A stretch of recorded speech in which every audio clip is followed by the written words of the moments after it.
হয়, আজি আমি উদম আদিবাসী ছাত্ৰ সংস্থা আশা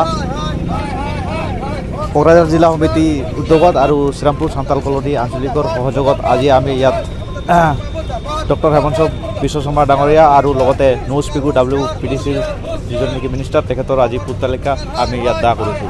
আজি সঁচাকৈ আমি বৰ দুখিত হৈছোঁ, কিবা হৈছোঁ আজি যে যিহেতু তেখেতসকলে আমাক চাহ জনগোষ্ঠী হিচাপে তেখেতসকলে যে আমাক নামাকৰণ কৰিবলৈ বিচাৰি আছে, এইটো আমি কেতিয়াও নুশুনো, নুবুজোঁ আৰু নামানো। এইটো আমি ধিক্কাৰ দিছোঁ, গৰিহণা দিছোঁ আৰু আমি এইটোৱে ক'ব বিচাৰিছোঁ এছ এ ষ্টুডেণ্ট অৰ্গেনাইজেশ্যন যে তেখেতসকলে যিহেতু ডক্টৰ হেমন্ত বিশ্ব শৰ্মা তেখেতৰ নামৰ আগত ডক্টৰ লিখে বা আমাৰ নিউজ পিগু ডাঙৰীয়া তেখেত মিনিষ্টাৰ হৈ বুলি আমি এছ এ ষ্টুডেণ্ট অৰ্গেনাইজেশ্যন হৈ আমি এইটোৱে ক'বলৈ বাধ্য হৈছোঁ যে তেখেতসকল চাগে যোগ্য নহয়, কিয়নো আমাৰ সংবিধান আছে। সংবিধান মতে আমি যদি চাওঁ, আজি আৰ্টিকেল ভাৰতৰ সংবিধান যিটো চাওঁ, আমাৰ আৰ্টিকেল 15ত স্পষ্টকৈ লিখা আছে তাতে যাতে কোনো মানে নো ষ্টেট অৰ চেণ্ট্ৰেল গভৰ্ণমেণ্ট অৰ এনি আদাৰ পাৰ্চন কেন ডিছক্ৰিমিনেট এগেইনষ্ট কাষ্ট।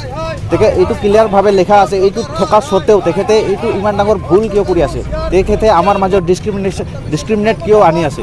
আমি সেইকাৰণে আমি আজি তেখেতসকলৰ মানে পত্ৰিকা আমি দাহ কৰিবলৈ বাধ্য হৈছোঁ আৰু গণতান্ত্ৰিকভাৱে তেখেতসকলৰ যোনটো নেকি আজি প্ৰবঞ্চনা আমাক আদিবাসীসকলক কৰি আছে, চাহ জনগোষ্ঠী হিচাপে তেখেতসকলে আমাক নামকৰণ দিবলৈ যোনটো বিচাৰি আছে, এইটো কেতিয়াও গ্ৰহণযোগ্য হ'ব নোৱাৰে আৰু আমি কেতিয়াও মানি নলওঁ। আমি সংবিধান হিচাপে আজি যদি চাওঁ, আমি এজ পাৰ যদি মানে পজিটিভ ৱেত যদি আমি চাবলৈ যাওঁ, এইটো কোনো ধৰণৰ মানে কথাই আহিব নোৱাৰে যে আজি আপোনালোকে সংবিধান যদি চাই, আজি আউট অফ ষ্টেট আমাক ক'বলৈ গ'লে আমাক সুকীয়াভাৱে আমাক আদিবাসী হিচাপে আমাক নামাকৰণ আছে বা আমি সুকীয়াভাৱে আদিবাসী হিচাপে আমি পৰিচিত হওঁ, কিন্তু আমি ভাৰতৰ নাগৰিক হৈ এইখন দেশতে এইখন নাগৰিক আজি দুটা ধৰণৰ নামাকৰণ তেখেতে কোনটো আধাৰত, কোনটো আইনৰ আধাৰত তেখেতসকলে আজি আমাক নামাকৰণ দিবলৈ বিচাৰিছে, এইটো বৰ দুখ লগা বিষয় আৰু বৰ তাৎপৰ্যপূৰ্ণ বিষয় বুলি আমি ভাবোঁ।